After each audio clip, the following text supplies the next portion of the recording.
Hey guys, it's Charmaine here from blackhairandskincare.com, and today I'm just going to talk to you while I'm getting ready.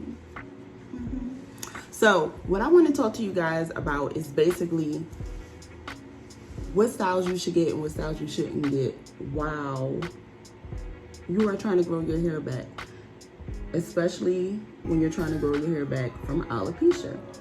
So the number one style you shouldn't get, well, I'm not gonna say the number one style, but let's say number one. When you're trying to grow your hair back from hair loss or alopecia, and you have bald spots, you should not get braids with added hair. Yeah, I know.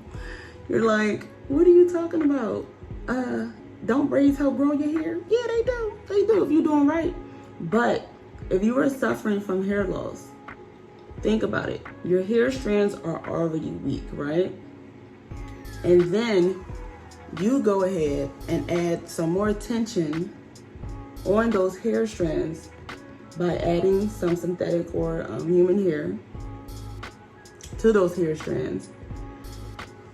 And then you don't know if, let me put my hair up. You don't know if the braider, or you might know, but sometimes even if people are being careful, they can't help it. So it's going to be some tension when you get your hair in braids, period. It's going to be some tension. So with that being said, your hair strands are already, weak or whatever. Then you go ahead and you add some synthetic or human hair to that hair, and you're pulling on the strand anyway while you're braiding the hair. What is that going to do? Is that going to cause your hair to grow more, or is it going to cause your strands to weaken more and you already have a bald spot? Yeah, it's going to cause it to weaken more. So you don't want to do that when you are suffering from alopecia. So that's why I say, at least while you're trying to get your hair in the recovery phase. So that's why I tell my clients, do not get braids with added hair while you are trying to grow your hair back, because your strands are already weak and you don't want to continue to weaken your hair strands. Period, boo. Now, however, you can get braids with your natural hair. You can braid your natural hair up. Say if you're braiding your natural hair up and you're gonna put like a wig on and wig cap and everything, a wig from CydneyNicoleHair.com, of course. Then yeah, that you can do that, but you do not want to add hair. It already adds tension to an already tensious situation. You know what I'm saying? So that's number one, braids. Number two, the number two hairstyle that you don't want to wear while you're recovering from alopecia is sew-ins. Girl, if we trying to, I know sew-ins usually is a great protective style, especially when you're trying to grow your hair, right? It's awesome. You don't have to mess with your hair. It's less manipulation with your own hair. You can leave your hair alone. You're like, oh, yes. You take the sew-in out. You see all this new growth. Yeah, that's good in some occasions. It really is, because trust me, I know. I'm a fan of protective styling. But sew-ins can also cause tension. So if you're trying to do a sew-in while you already have bald spots and your hair strands are already weakened and, they haven't gotten stronger to its core yet by using Sydney Nicole products at blackhairandskincare.com, you might want to wait a little while. You want to let your hair get stronger by using the products and grow in, the thinning areas before you add more tension. The less tension, the better. And on top of that, you want your scalp to be able to breathe so that your hair can grow. And on top of that, you want to be able to have access to your hair and scalp so that you can treat your hair with blackhairandskincare.com products. Because if you don't have access to your scalp to treat it, then how are you going to get it to grow back? So, no sew-ins. And then sometimes when people do sew-ins, the stylist or the person, they'll add braided hair. So that's even extra tension on top of the tension. It's just too much tension, okay? And less tension is possible and more air. Let the scalp breathe. Like, my scalp feels so good right now. Like, I just got out the shower. I put the Holistic Scalp Cream on my scalp. I massaged it. Y'all don't even know how I feel. But I'm letting my hair breathe. I wear my wigs, but I let my hair breathe, okay? So, no sew-ins. And also, let me go back to when I said the braids. On top of braids with added hair and everything, I mean crochet braids too. Like, you don't want to wear crochet braids as well, because that's also tension you're pulling on your hair. Okay, so the third style you don't want to wear when you're trying to recover from alopecia and grow your hair is, it's not really a style, it's a practice. You don't want to get relaxers or perms. When I say relaxers or perms, I'm talking about the perms is the curly perms. Relaxers is, the relaxers that African people, black people, use on our hair to permanently straighten our hair. Imagine getting a relaxer on hair that is already damaged or a scalp that is already inflamed. Could you imagine? You can't. Don't do it. Just don't do it, okay? I have seen, and the stuff be looking nice, I'm not gonna lie. But what is nice when your scalp is, and your hair is just gonna continue to fall out more, and your hair is not healthy? What is that? I'll see stylists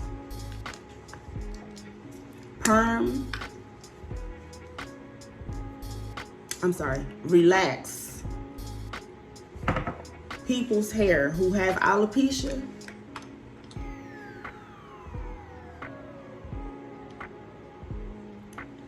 for style. Now, why would you do that? Your hair is already damaged. Your scalp is already sensitive. And then you go ahead and put a relaxer on top of that. Did you not see Chris Rock's documentary called Good Hair, and what they said about relaxers? If you didn't, let me show you what it said right now. First, it was the Brazilian blowout. Now, hair relaxers used by millions of women are under fire. Sally McDonald is here to break it all down. Sally? Yeah, what are we sacrificing for our hair? That is the big question. New research suggests that women's reproductive health could be at risk. Step in any salon and you smell it. Chemicals. More than 70% of our business comes from getting relaxers. At the beauty bar, Audrey Smith is here for her treatment. We all feel great when we have our hair done. For decades, Smith's been getting a relaxer to keep her hair straight without giving much thought to possible risks. Not much, and if I did, I figured it was minimal. We've never had any client come in and say, oh, my doctor has said that I need to stop getting relaxers. Sure, there have been warnings about hair products. And then... even from comedian Chris Rock. His documentary Good Hair shows a soda can that disintegrates after being submerged in chemicals for several hours. So that can's got a good perm. That can's got a good perm. But now a new study from Boston University finds evidence linking hair relaxer to uterine fibroid tumors and early puberty. It used to be a joke that beauty suffers, but not to the point of death. Tamika Fletcher owns Natural Resources, a salon catering to girls and women embracing the trend of natural hair. This is the worst. Fletcher says her scalp used to look like these pictures, full of chemical burns and bald spots. You know, this is one of the few industries that's not regulated by the FDA. And so if you have the wild, wild west of, hair care products, everybody's kind of claiming what they want to claim without having to prove efficacy. It makes a big difference. No one's really held to any type of real standard. She and the Beauty Bar can agree on one thing: more research is needed. And all of a sudden, it's supposed to be bad for you. Well, by now, if something was going to happen, it would have happened. Well, in LA, there's a grassroots group pushing the slogan "Black Going Green." The group plans to rate chemicals in terms of how toxic they are and then make the results public. Now you just saw that, right? So with that being said, when you are trying to grow your hair back from alopecia and get your scalp in order, why in the hell would you go ahead and put a relaxer on top of that? That's madness. Let me see, what can I kind of correlate that with? That'd be like, this is madness too, a lot of people don't know, but now you know. That'll be like going ahead and relaxing your hair and then dyeing it right after it. Put some hair dye in it. Child, just know that your hair about to fall out. If you didn't know, I'm telling you right now. If you done went on and did that, your hair about to fall out. So, with that being said, do not do that to yourself. Do not do that to yourself. And the crazy thing is, I see stylists out here doing that to people's hair. Do you think that that is healthy? Do you think that you are helping your client out by going ahead and putting a relaxer on top of an already damaged scalp? And the relaxer already damages the scalp, okay?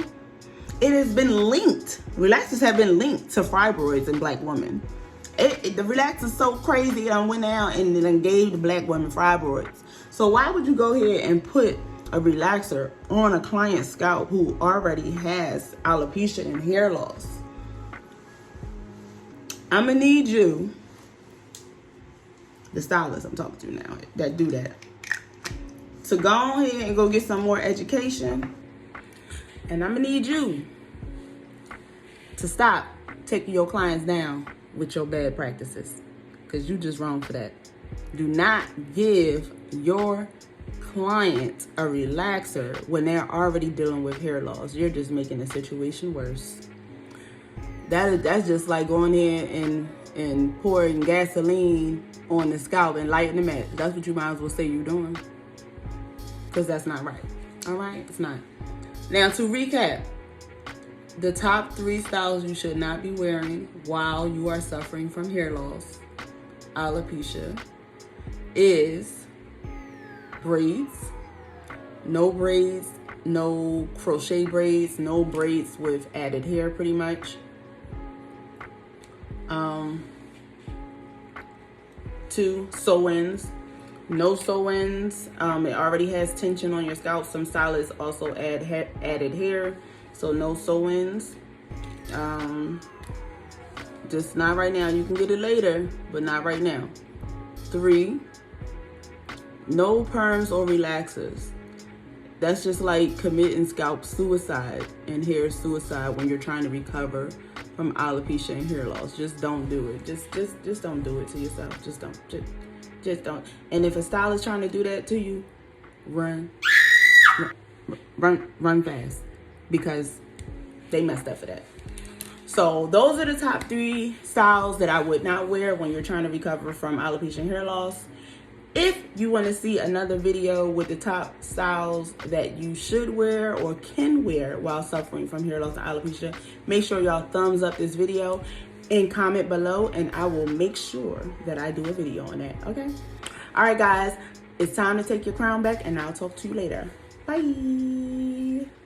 It's time to take your crown back.